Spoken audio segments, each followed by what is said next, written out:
గణేశాయ నమః. శ్రీ గురు దత్తాత్రేయుడు. ఈ వీడియోలో మనం ఈ రోజున ఫిబ్రవరి మాసంలో కుంభరాశి వారికి ఎలాగో తెలుసుకుందామమ్మా. కుంభరాశి ధనిష్ట 3-4 పాదాలు, శతభిషం 1-2-3-4 పాదాలు, అలాగే పూర్వభద్రం 1-2-3 పాదాలు మాత్రమే కుంభరాశిలో వస్తాయండి. ఈ రాశిలో స్త్రీలకు పురుషులకి గ్రహ సంచారం బాగుంది. గతంలో కాస్త ఇబ్బంది పడ్డారు, కానీ ఈ మాసం బాగుందండి. ఫిబ్రవరి మాసం బాగుంది.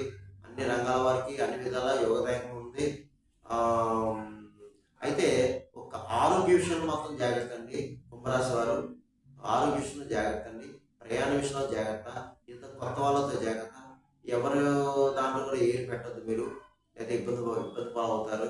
అయితే ధనం మాత్రం పర్వాలేదు, సమయానికి ధనం చేతికి ఉంటుంది.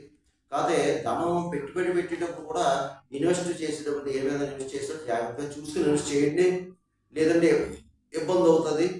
అయితే కొన్ని విషయాల్లో అనుభవించిన సలహా తీసుకున్న మంచిది.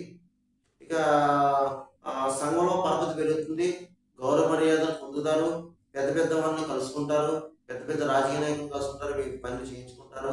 అయితే కొత్త వాటికి శ్రీకారం చుడతారు, నూతన ప్రయత్నాలు ఫలిస్తాయి. తర్వాత గృహంలో శుభకార్యాలు జరుగుతాయండి, మీకు శుభకార్యాలకు హాజరవుతారు. కొంతమందికి అయితే మీ గృహంలో శుభకార్యాలు జరగడానికి అవకాశం ఉంది. తర్వాత విధి వినోదాలు పాల్గొంటారు, విలాస వస్తువులు కొనుక్కుంటారు, విలువైన వస్తువులు కొనుక్కుంటారు. వాహన యోగం కనిపిస్తుంది. పాత వాహనాన్ని కొత్త వాహనం కొనడం, లేదా డైరెక్ట్గా కొత్త వాహనం కొనడం జరుగుతుంది. ఇకపోతే ఆత్మవిశ్వాసంతో ఉంటారు. తలపెట్టిన కార్యం మాత్రం విజయం అవుతుంది. మీ సంకల్ప సిద్ధి నెరవేరుతుంది. అలాగే ఎప్పటి నుంచో ఎదురు చేసే వ్యవహారం,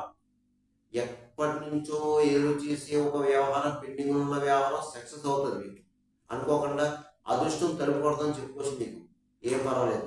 కాకపోతే ఏంటంటే ఈ మాసం మీరు అబద్ధ సాక్షి చెప్పడం, సాక్షి సంతకం చేయడం ఇలాంటివి చేయకూడదు. అలాగే పెద్దవాళ్ళని గౌరవించండి.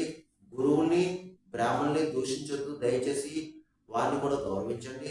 ఏ విధమైన చెడు కామెంట్లు చెయ్యకూడదు. ఇకపోతే చాలా ఉత్సాహంగా ఉంటారు, మీరు మనోధైర్యంగా ఉంటారు, మనోనిబ్బరంగా ఉంటారు. చాలా బాగుంది, అన్ని విషయాలు బాగున్నాయండి. తర్వాత మీకు తీర్థయాత్ర చేస్తారు, తర్వాత చక్కగాని ప్రయాణాలు చేస్తారు. అయితే ప్రయాణం చేసేటప్పుడు మాత్రం భగవన్నామ స్నానం చేశారండి. ఏదైనా ఒక ముఖ్యమైన కార్యం మీద వెళ్ళేటప్పుడు తప్పనిసరిగా వెళుతూ ఏదో ఒక దేవాలయం దగ్గర కాస్త ఒక టెంకాయ కొట్టేసి బయలుదేరండి. ఓం నమో నారాయణ అంటూ వెళ్ళండి, మీరు సక్సెస్ అవుతారు. ఇకపోతే అన్ని విషయాలు బాగున్నాయండి.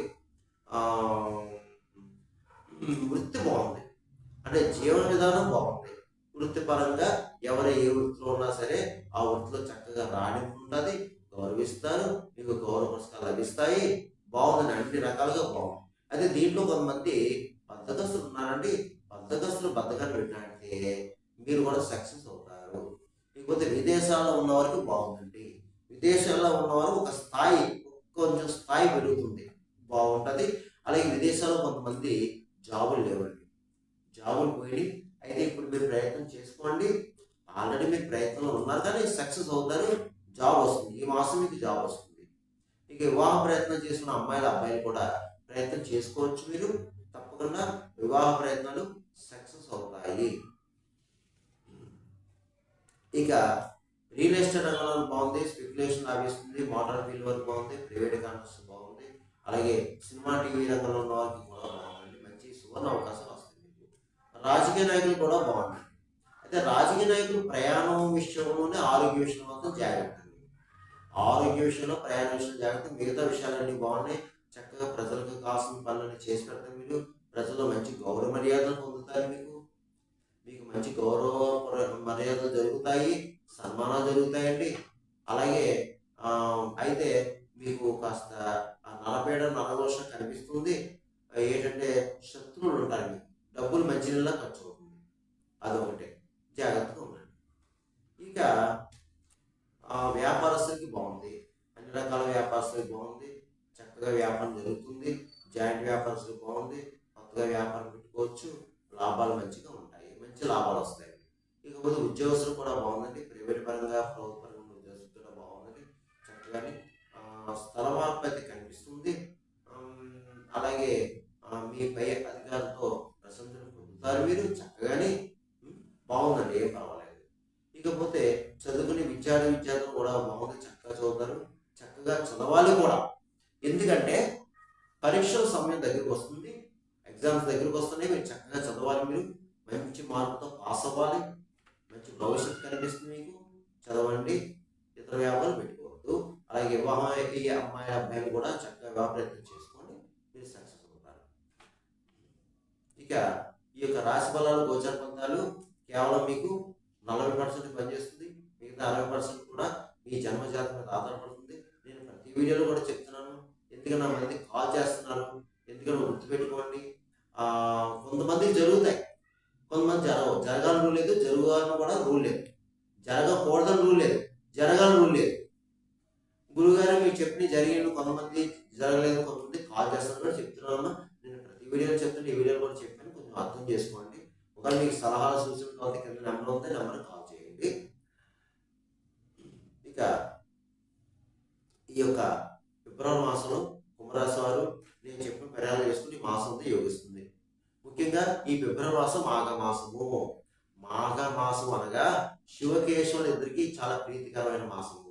మన కర్మను కడుక్కోవడానికి, మన కర్మను తుడుచుకోవడానికి వచ్చిన మాసం ఉంది, మంచి అనుకూలమైన మాసం ఉంది. అందు గురించి ఏంటంటే చక్కగా శివుడికి ఈ యొక్క ఫిబ్రవరి మాసంలో అభిషేకాలు చేయించుకోండి, అవకాశం ఉన్నప్పుడు విష్ణాలయంలో అర్చన చేయించుకోండి. అయితే శివాలయంలో పంచామృత స్నాన అభిషేకంతో పాటు ముఖ్యంగా సకల శత్రులు రోగ రుణబాధలు ఉన్నవారు ఎవరన్నా సరే ఏం చేస్తారంటే మీరు ఆవు పాలు, చెరుకు రసం, దానిమ్మ రసం, ద్రాక్ష రసం, ఈ 4 పదార్థాలతో శివుడికి అభిషేకం చేయించండి. అలాగే ఆయనకి ఇష్టమైన బిలవపత్రాలు ముఖ్యంగా బిలవపత్రం తప్పకుండా బిలవపత్రాలతో అర్చన చేయించాలి. అలాగే ఎర్రగన్నేరు పువ్వులు, ఎర్రమందార పువ్వులు, జిల్లేడు పువ్వులు మీ అవకాశాన్ని బట్టి స్వామికి అర్చించండి. అలాగే సాలగ్రామ దానం చేయండి. మాఘమాసంలో శివాలయంలో సాలగ్రామ దానం చేస్తే చాలా మంచిది. అలాగే ముఖ్యంగా పితృదేవతలు ఉన్నవారు పితృ కార్యాలు చేయండి. పితృదేవతలు ఉన్నవారు ఈ మాఘమాసంలో ఏదైనా వీలైతే నదీ క్షేత్రం వెళ్ళి అక్కడ పిండ ప్రధాన వ్యవహారాలు చేయండి. లేదు అంటే మీ దగ్గరలోనే మీ ఊర్లోనే మీ దేవాలయంలో అర్చక స్వామివారు ఉంటారు, చక్కగా ఆయనకి మీ యొక్క పితృదేవతల గోత్రం అని చెప్పేసి స్వయం పాకం యథాశక్తి దక్షిణ తాములు ఇవ్వండి, వారి ఆశీస్సు తీసుకోండి. దీనివల్ల ఏంటంటే పితృదేవతలు సంతోషిస్తారు, పైలోకాల్లో ఉన్న పితృలు సంతోషిస్తారు. మరి ఎన్ని పూజలు, నోలు, వ్రతాలు, యజ్ఞాలు, హోమాలు చేసినా ఈ యొక్క పితృ కార్యాలు చెయ్యకపోతే మనకి ఏ పనులు ముందుకు వెళ్ళవు, అది మాత్రం గుర్తుపెట్టుకోండి. ఇకపోతే ఈ మాసంలో, ఈ ఫిబ్రవరి మాసంలో ఎవరైనా పుట్టినరోజు జరుపుకున్న వాళ్ళు ఎవరైనా ఉంటే తప్పకుండా మీరు మీ పుట్టినరోజు నాడు వెళ్ళి ఏదో ఒక దేవాలయం, ఏదో ఒక గుడికి వెళ్ళండి, పూజ చేయించుకోండి. వెళ్తూ స్వీట్ తీసుకెళ్ళండి, ఏదైనా ఒక స్వీట్ బాక్స్ తీసుకెళ్ళండి, ఆ కిలో కానీ, అరకిలో కానీ, పావు కిలో కానీ అక్కడ నివేదన చేయండి, అమ్మగారికో అయ్యగారికో. మీ స్వహస్తాలతో అందరికీ పంచండి, అక్కడ ఉన్న భక్తులు వస్తుంటారు, పంచండి దేవాలయం. దీనివల్ల మంచి జరుగుతుందమ్మా. ఎందుకంటే మన పుట్టినరోజు నాడు దేవాలయంలో పూజ చేయించి అక్కడ ఉన్న వాళ్ళందరికీ స్వీట్ పంచితే శుభం జరుగుతుంది.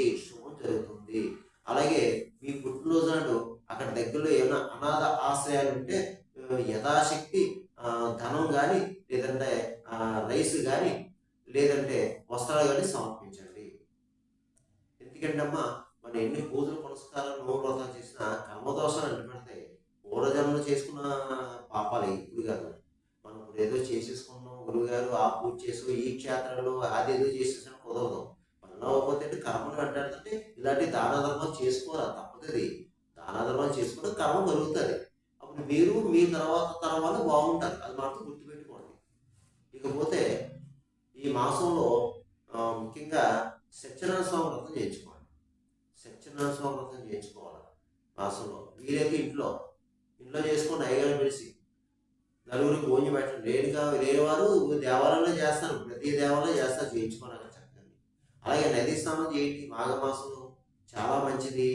ఎందుకంటే కర్మ కలుగుతుంది, మంచి ఫలితాలు ఉంటాయి. నదీ స్నానం చేయండి, ఏదైనా నది, పుణ్య నది